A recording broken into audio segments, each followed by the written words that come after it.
로마서 12장 1절에서 13절까지 제가 봉독하겠습니다. 그러므로 형제들아, 내가 하나님의 모든 자비하심으로 너희를 권하노니 너희 몸을 하나님이 기뻐하시는 거룩한 산 제물로 드리라. 이는 너희가 드릴 영적 예배니라.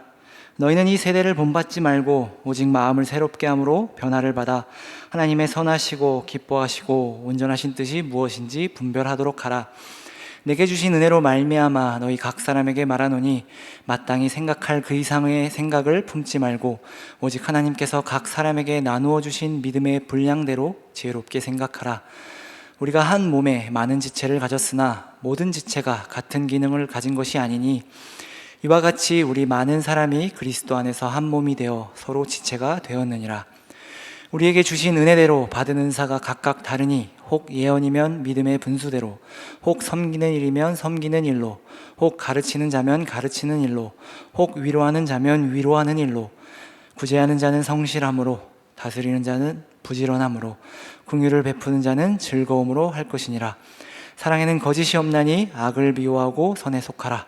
형제를 사랑하여 서로 우애하고 존경하기를 서로 먼저 하며 부지런하여 게으르지 말고 열심을 품고 주를 섬기라. 소망 중에 즐거워하며 환난 중에 참으며 기도에 항상 힘쓰며 성도들의 쓸 것을 공급하며 손 대접하기를 힘쓰라. 아멘. 여러분 다들 잘 지내셨나요? 요즘 시간이 어떻게 흘러가는지 잘 모르겠습니다. 벌써 6월이 되어버렸습니다. 모든 것이 멈춰버렸던 것만 같습니다. 우리는 이 기간 동안 우리의 예배에 대한 중요성과 또 함께 모여 예배하는 것이 얼마나 소중한지를 알게 된 것 같습니다. 모이지 못해 어렵고 또 마음도 힘들고 이런 상황이 계속되었던 것 같습니다. 그래서 모이지 못하는 기간에 이런 이야기들을 많이 들었습니다. 우리가 교회로 모이지 못하니까 참 힘듭니다.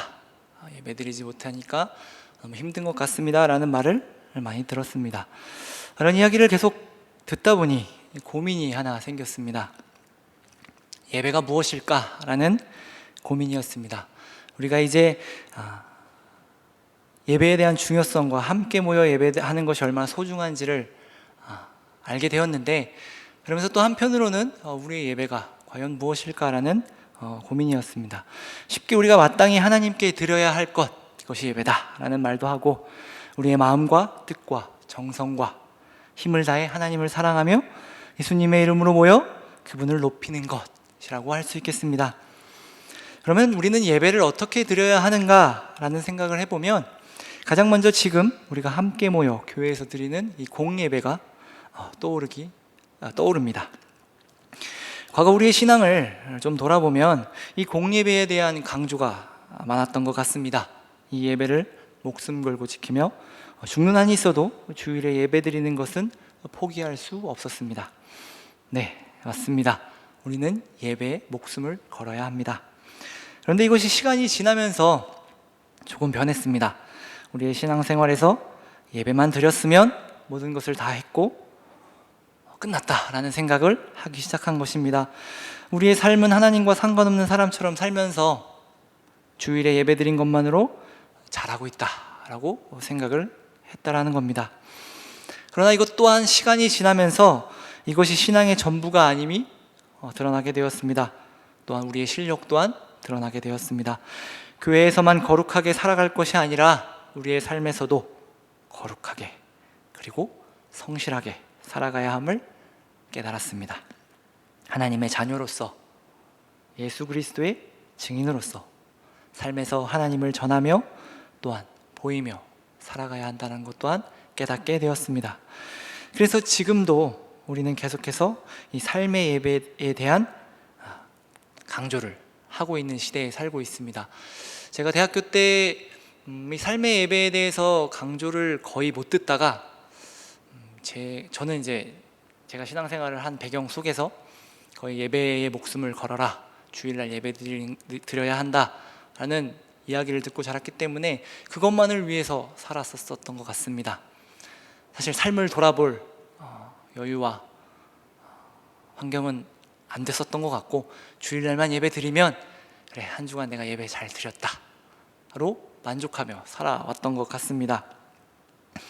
그런데 이제 대학교 신학교에 가고 또 그곳에서 생활하면서 많은 사람들이 이제 이러한 이야기를 하기 시작했습니다. 교회에서만 잘하면 뭐하냐? 너희의 삶이 하나님이 기뻐 받으시는 삶이 아닌데 그렇게 세상 사람들과 똑같이 살면서 무슨 예배한다고 나와서 예배하느냐라는 이야기를 듣기 시작했고, 그것이 지금까지 이어졌던 것 같습니다. 그래서 이 점은 우리 모두가 잘 알고 있습니다. 오늘 말씀에서도 이 점을 이야기합니다.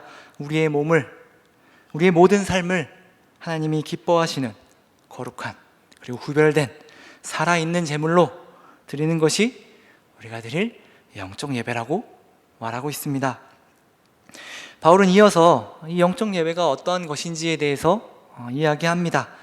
2절에 보면 너희는 이 세대를 본받지 말고 오직 마음을 새롭게 함으로 변화를 받아 하나님의 선하시고 기뻐하시고 온전한 신 뜻이 무엇인지 분별하도록 하라. 이 세대들을 본받지 않는 것, 하나님의 뜻을 분별하는 것을 이야기합니다. 거룩한 삶을 살아야 한다라는 것으로 말할 수 있겠습니다. 더 나아가 3절부터 보면 마땅히 생각할 그 이상의 생각을 품지 말고 믿음의 분량대로 지혜롭게 생각하라 라고 합니다.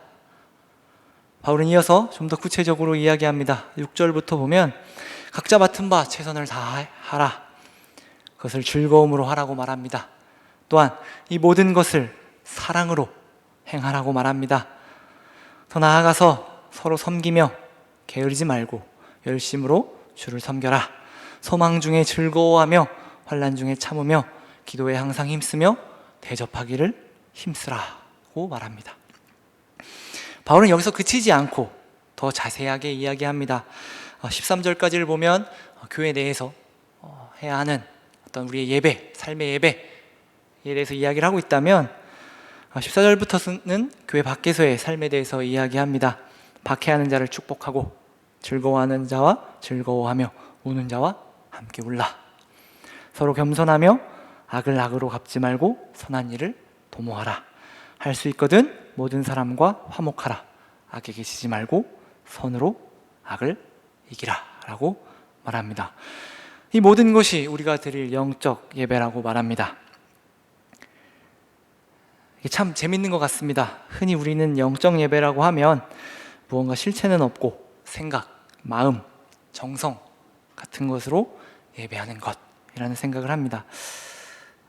제가 그렇게 생각을 했던 것 같습니다. 흔히 눈에 보이지 않는 영적인 것, 어떤 마음, 열정, 그런 것들이라고 생각을 했었던 것 같습니다. 그러나 바울은 우리의 치열한 삶 속에서 말씀을 붙들고 살아가는 모든 일상, 그 노력들이 예배라고 말합니다. 한편으로는 영적인 것, 눈에 보이지 않는 것이라고 생각을 해서 내가 잘 알고 있고 생각하고 있고 마음이 있으면 나는 이 영적 예배를 잘 드리고 있다라고 생각을 했던 것 같습니다. 저도 잘 알고 있으면 된다라고 생각을 했던 것 같습니다. 주일날 예배 드리고 일주일 동안 살아갈 때 나 예수님 믿는 사람이지, 나 하나님 잘 섬기려고 하는 사람이지, 나 너무나도 하나님 뜻대로 살고 싶지 라는 마음만 있으면 되는 줄 알았습니다. 하루하루의 삶에서의 어떤 내가 정말 하나님 말씀대로 살았는가 돌아보지 못하고 나는 잘 살고 있어 라고 생각을 했던 것 같습니다. 하지만 바울이 말하고 있는 것은 구체적이고 실천적이며 현실적인 것들입니다. 이렇게 보면 우리가 주일에 나와 드리는 예배와 이 삶의 예배는 조금 다른 것처럼 느껴지기도 합니다. 이곳에서 함께 나와 예배 드리는 이 예배, 그리고 우리가 삶에서 드리는 예배, 우리가 함께 모여 하나님의 말씀을 듣고 그 말씀에 반응하며 감격하며 하나님께 영광을 돌리는 것도, 또한 우리의 삶에서 사랑하며 섬기며 참으며 기도하며 대접하며 화목하는 것도 우리가 하나님께 드릴 우리의 예배라고 말하고 있는 것입니다. 삶의 예배입니다. 너무나도 느낌이 다른 것 같습니다. 그래서인지 이 삶의 예배를 많이 놓치는 것 같아 보입니다. 오히려 삶의 예배를 강조하고 있는 시대임에도 그것이 잘 드러나고 있지 않는 것 같습니다. 많이 강조했고 우리가 많이 들어서 잘 알고 있는 것처럼 보였는데 그것이 잘 안 되고 있는 것 같이 느껴졌습니다. 저도 이렇게 제 삶을 좀 돌아보니까 특별히 내가 정말 내 삶으로 내가 이렇게 어렵고 힘들고 혹은 기쁨으로 감사함으로 드리는 이 살아가고 있는 이 삶이 하나님께서 기뻐 받으시는 예배구나 라고 생각했던 적이 많이 없었던 것 같습니다. 아무래도 이 그냥 흘러가는 내 일상인 것 같아서, 뭐 다른 날과 똑같은 하루 같아서, 또 특별한 일을 해야만 하는 것 같아서 말씀을 보든지 큐티를 하든지 찬양을 하든지 이런 것을 해야만 내가 예배를 드린다라고 한정 지어 놓아서 내 삶으로 드리는 이 예배 속에 그런 게 너무 없구나, 잘 안 되고 있구나 라고 생각을 했다라는 것입니다. 왜 이런 고민을 하게 됐냐면 우리가 이 코로나로 인해 우리의 공예배가 중단되었었습니다. 참으로 마음이 아팠고 이렇게 다시 모여 함께 예배하는 것이 참 기쁘고 감사합니다. 아까 처음에도 말씀드렸지만 이 예배에 대한 소중함과 감사함이 절로 나왔던 것 같습니다. 그런데 예배가 중단되었을 때 대부분의 교회와 신자들에게 큰 혼란이 왔었습니다. 사실 처음 겪는 일이라 어떻게 해야 할지 몰랐죠. 이런저런 이야기들과 갑로들박의 이야기들이 꽤 많았습니다. 이러지도 못하고 저러지도 못하고, 제가 이런 논의를 하고 싶은 건 아니고 이런 논의를 떠나서 우리의 예배의 측면에서 봤을 때 우리의 삶의 예배가 드러나는 것 같이 보였습니다. 제 민낯이 드러나는 것 같이 보였습니다. 물론 공예배를 드리지 못하는 것에 대한 마음 아픔과 다시 모이기를 소망하며 모이기에 힘써야 하는 것이지만 공예배를 드리지 못하니 모든 신앙생활과 예배가 멈춰버린 것 같다라는 생각이 들었기 때문입니다. 한편으로 이런 생각을 하게 된 것입니다. 정말로 우리의 모든 예배가 멈춘 것인가? 내 신앙생활은 공예배를 드리지 못함으로 멈춰버린 것인가? 라는 고민이 들었습니다. 저 또한 그렇게 생각을 하고 있어서 참 이 마음이 어려웠습니다. 신앙적으로 무언가 하지 않아서, 교회에 나가지 않아서, 설교를 듣지 않아서 나는 예배하고 있지 않다.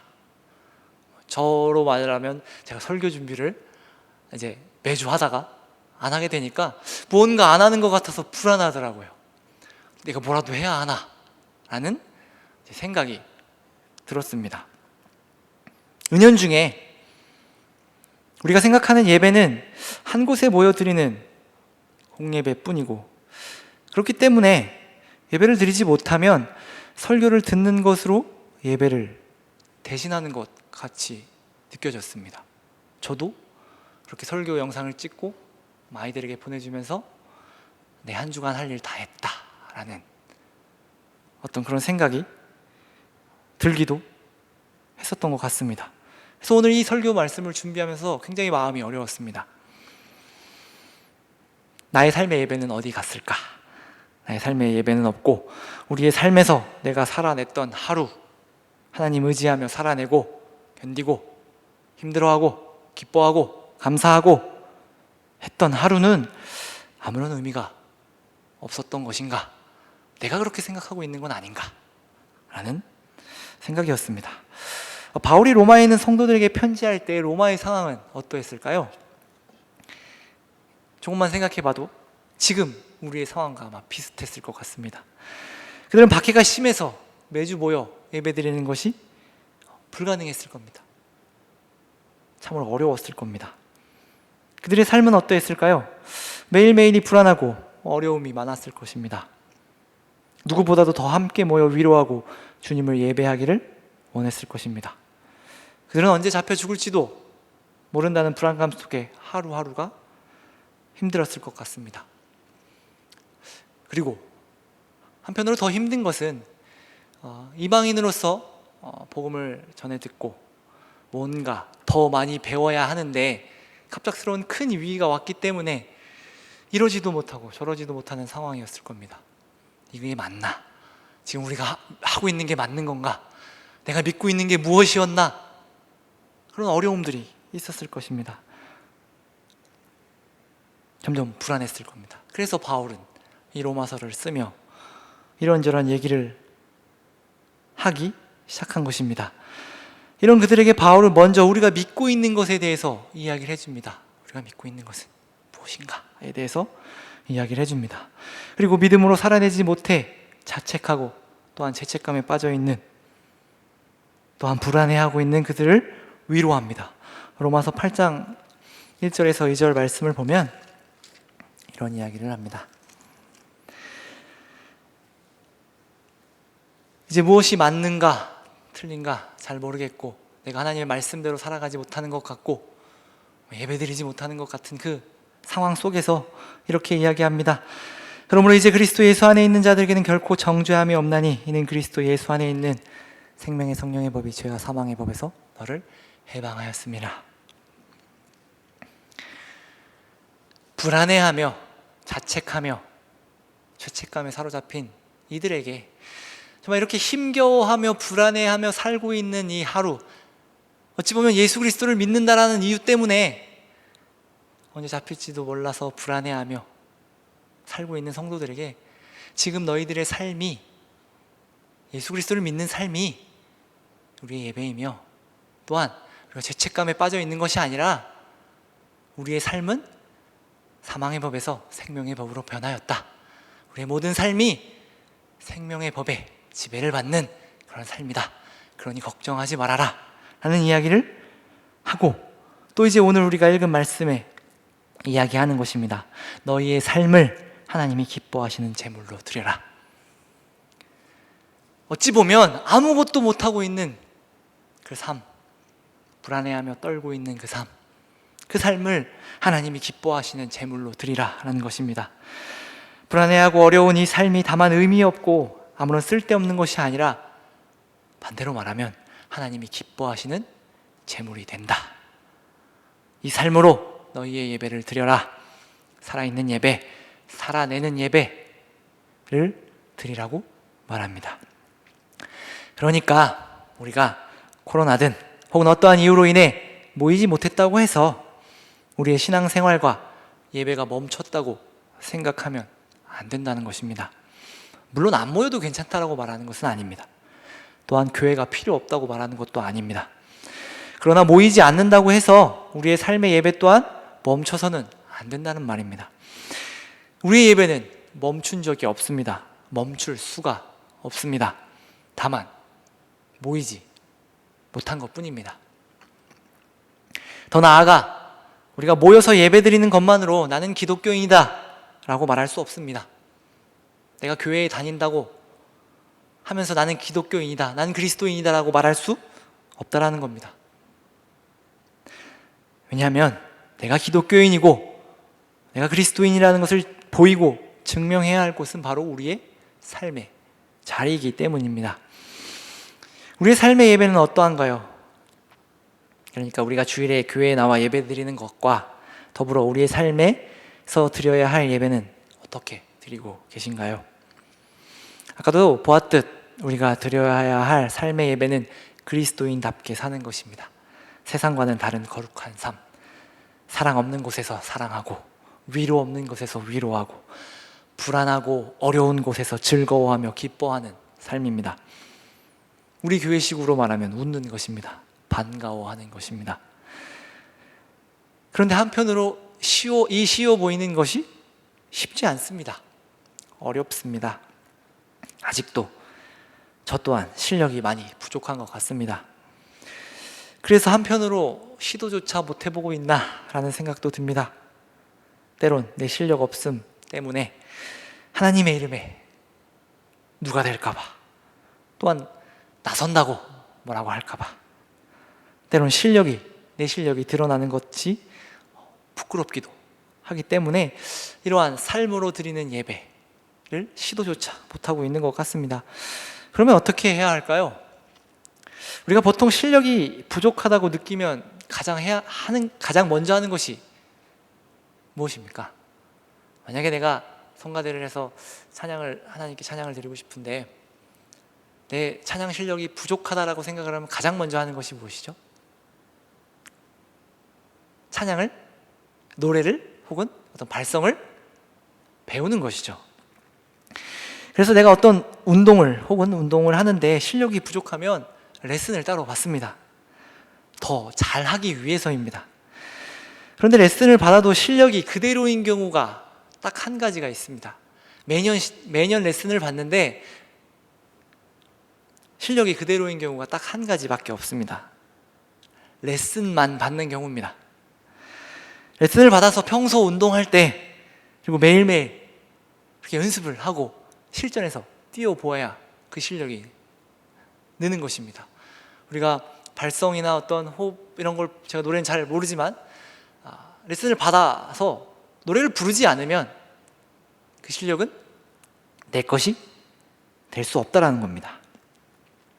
그런데 가장 두려운 것이 있습니다. 배운 대로 했을 때 잘 안 될까 봐 그것을 잘 못하게 됩니다. 내가 배웠는데 내가 실전에서 써먹어 봐야 하는데 실수할까 봐, 실패할까 봐 시도조차 하지 못하는 경우가 생깁니다. 그러면 그 배운 것은 결국 내 실력이 되지 않는다라는 말입니다. 물론 어떤 중요한 시합에 나갔을 때 배운 것이 서툴기 때문에 결국 하던 대로 하게 됩니다. 왜냐하면 새로 배운 것보다는 익숙한 것을 가지고 실전에서 하는 게 위험 부담이 적기 때문입니다. 제가 어렸을 때 농구를 좀 오래 했을 때 시합에 나가기 전에 이제 슛 교정을 좀 받은 적이 있습니다. 잘하기 위해서였죠. 더 잘 넣기 위해서, 슛을 더 잘하기 위해서 교정을 받았는데 저를 가르쳐 준 사람이 그 얘기를 하더라고요. 시합 때는 너가 원래 하던 대로 해라. 배운 거 지금 얼마 배우지 않았는데 그 배운 것대로 하려고 하다 보면 아무것도 못한다 라는 이야기를 해주더라고요. 왜냐하면 시합에서는 결국 잘 넣어야 하기 때문이죠. 실패하면 지니까 그 배운 게 소용이 없다라는 것 때문이었습니다. 그런데 마치 우리 신앙생활 속에서 이와 비슷한 경우가 생기는 것 같습니다. 우리가 주일에 나와 하나님의 말씀을 듣고 또한 배우고 알게 됩니다. 그리고 우리의 삶을 살다 보면 우리의 실력 없음도 알게 됩니다. 그래서 때론 우리가 더 배우고 더 알기 위해 교육도 받고 성경학교도 나가고 예배도 드리고 수요 예배도 드리고 주일 예배도 드립니다.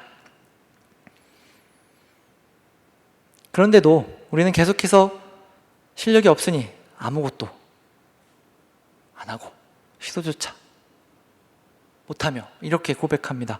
하나님, 저는 아무것도 할 수 없습니다. 물론 이 고백이 굉장히 귀하고 좋은 고백이지만 어떤 내 책임을 내가 삶으로 증명해야 할, 내가 살아내야 할 삶에서의 책임을 회피하는 것으로 생각할 때가 있지는 않은지, 이런 고백으로 우리의 삶을 대신하고 있지는 않은지 돌아보게 됩니다. 사실 실패할까봐, 실수할까봐 그런 것이겠죠. 잘 살아내지 못할까봐.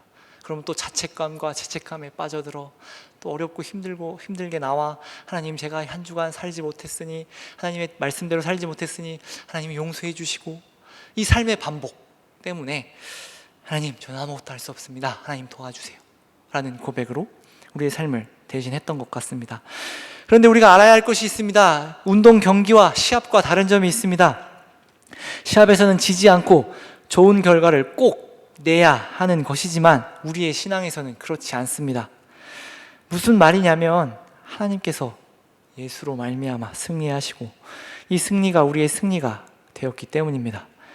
우리의 신앙에서는 두려워할 게 없다는 말입니다. 조금 실수해도 실패해도 괜찮다라는 말입니다. 마치 연습 경기와 같이 내가 할 수 있는 것들을 시도하고 될 때까지 그것을 연습하고 그것이 내 것이 될 때까지 져도 된다는 말입니다. 그것이 지금 우리의 삶이며 우리의 신앙생활인 것입니다. 이에 대해 바울은 이야기합니다. 고린도전서 15장의 말씀입니다. 고린도전서 15장 57절에서 58절 말씀입니다.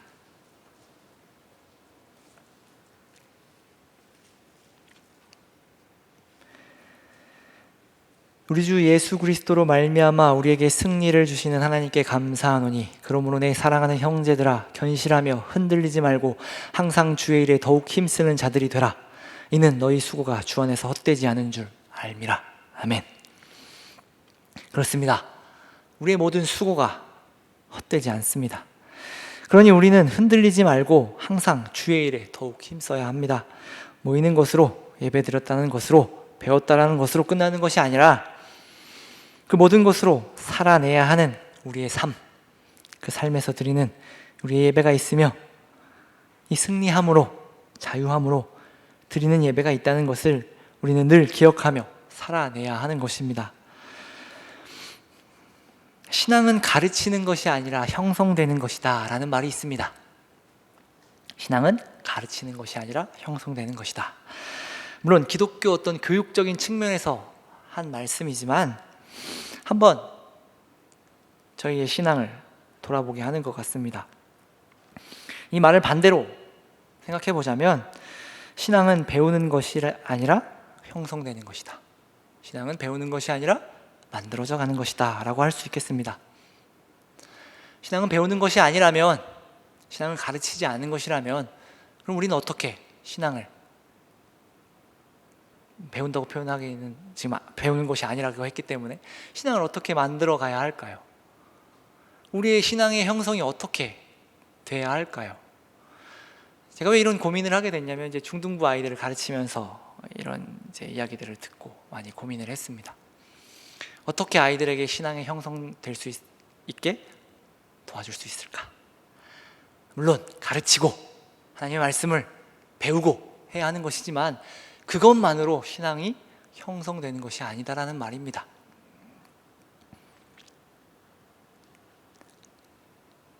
쉽게 말해 아이들에게 나의 신앙을 보이고 또 아이들은 그것을 배우고 부모로서 내가 신앙생활하고 있는 것들을 우리 아이들이 배운다라는 겁니다.